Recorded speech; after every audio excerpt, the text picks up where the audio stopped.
Imagine if you're underwater and you're trying every effort that you can to gasp for breath, and that desperation, as if you're trying to come up for air.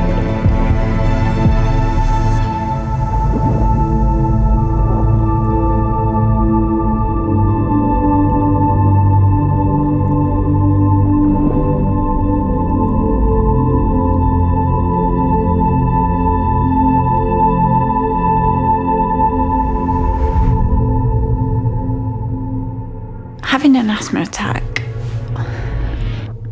it's really hard to explain when I'm well. It's kind of like having someone put an anvil on your chest and you can't breathe because of that weight on your chest and you cannot get it off. It feels like someone's kind of choking me and then I start coughing. I sound like a monster, kind of, and it's exhausting.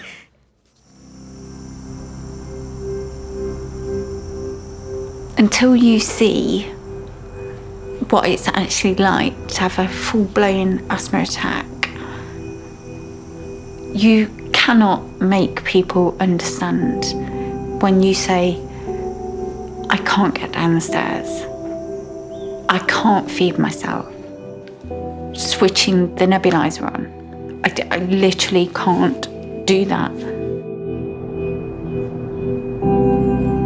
People think it's the physical things. It's not just that. It's going to the movies, it's going to the mall, it's walking the dog. It's just normal, everyday things. So yeah, it is very much an invisible disease.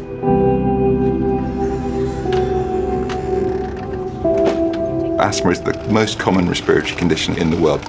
But severe asthma is more about day-to-day symptoms, frequently 365 days of the year. And it's a variable condition. So it makes it really hard for people to plan their lives. It must be a truly terrifying experience to not know how well you're going to be on a day-to-day basis and not know whether the next attack is going to mean that you're in intensive care. I've suffered from asthma ever since I was 18 months old. So it's kind of all I've known. And I did spend so much time in hospital. A friend that I became really good friends with from the age of 14, she was just on 4 hourly nebulizers, started coughing, started having a bit of an attack, and she said, I'm going to have to walk to the nurse's station. And then the next minute she arrested.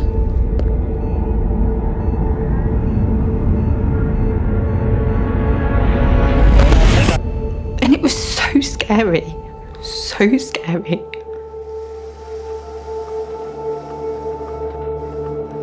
And this is what I think is important to know, because you can be fine 1 minute and absolutely not the next. We want to praise you, praise you, praise your name. We want to praise you every day. From almost first week, she had eczema. So when she was 9 months, we did the first test. My asthma problems kind of evolved when I was like 10 maybe, and I started having problems while playing soccer. I had my first asthma attack during the pollen season. After that, it was kind of a bad spiral.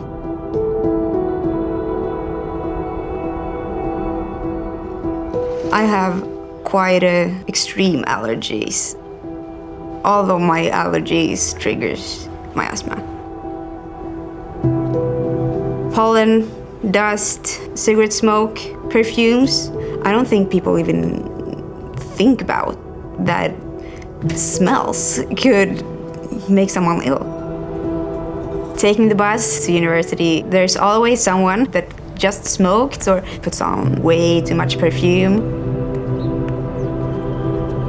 I'm studying to become a biomedical scientist. I love learning new things, and I've always wanted to understand what is wrong with me so I could know how you possibly could fix it. And I think that meeting patients when you've been a patient, I know how it is to sit in the chair that my patients will sit in, and I know how it feels to have heavy breathing. And I know how it feels to be nervous when you're going to the doctor.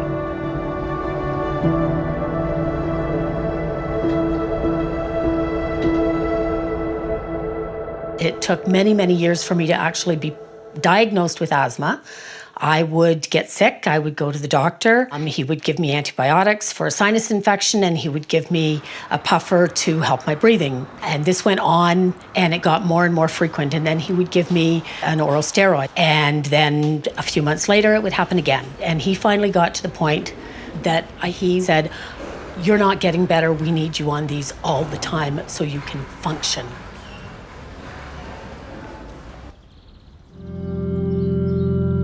The oral steroids, they have saved my life many times. They have terrible side effects, really awful. They would give me a bloated face, bloated stomach. I can't sleep because of them. They affect your mood. You can feel that mood coming over you.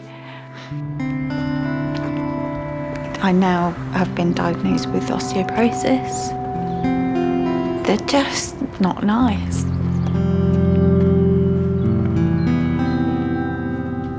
There's no magic bullet, there's no simple diagnostic test, there's no treatment that's going to fit everyone. And I think where we are now is we've got multiple different treatments. Because we've had oral steroids for a long time, it's very easy to be relatively relaxed about them. And because we also see that they do save lives. But invariably when people come and see me, their number one concern is the oral corticosteroids. And their number one question is, how can I get off these drugs? Yeah, this is me coughing from having difficulty breathing. This is one of my best friends. And one of my worst enemies. Cortisol, everybody.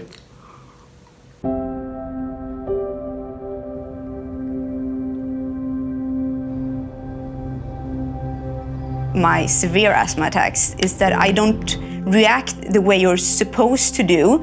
Then you come to the doctor and she tells you that you don't have a problem. And every time after that, I've postponed going to the emergency room. People would come and they get upset that it had taken so long to get to someone who understood what was causing their symptoms, and the only way that people can really get the care they deserve is to be put in front of someone who actually understands that, sees that on a regular basis, and isn't going to tell them, actually, I think you're okay.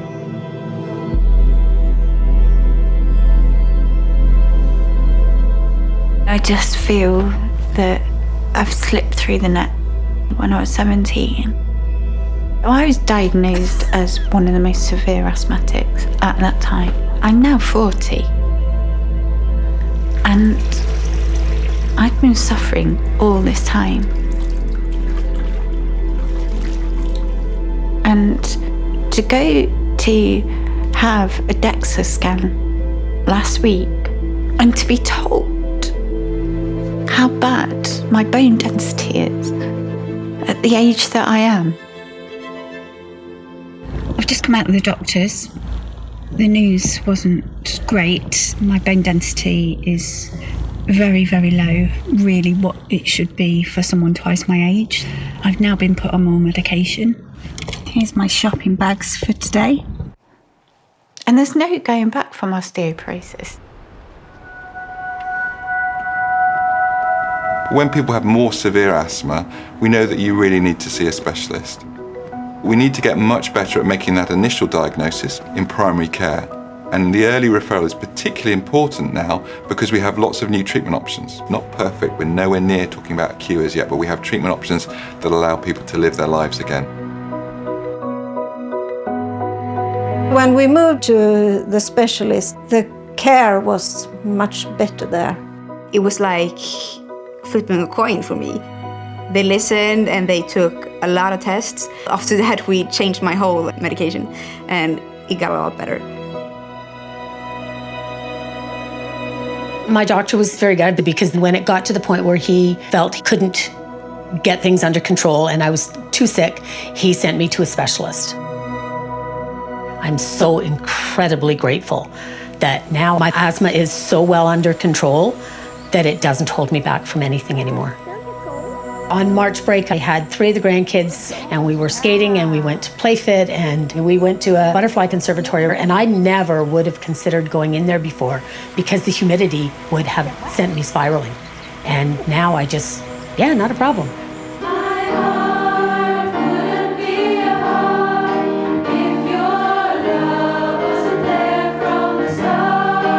I've always loved to sing. It strengthens your lung functions. It's amazing.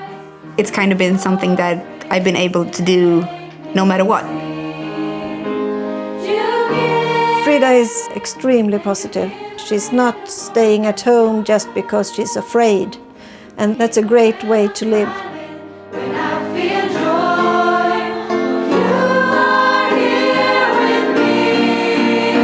One of the best things about being a severe asthma doctor is we can truly transform lives. Because people come back to me now and say, thank you, I've got my life back. I walked my kids to school for the first time ever. As a human being, let alone as a doctor, that's just such a wonderful thing to happen.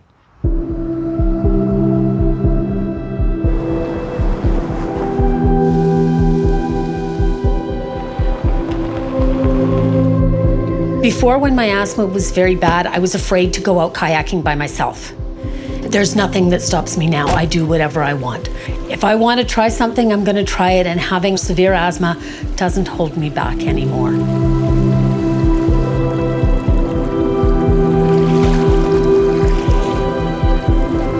The greatest needs for people with severe asthma is to be properly diagnosed by a specialist. And if the proper diagnosis is made early on, perhaps they won't go through the years of suffering that I did.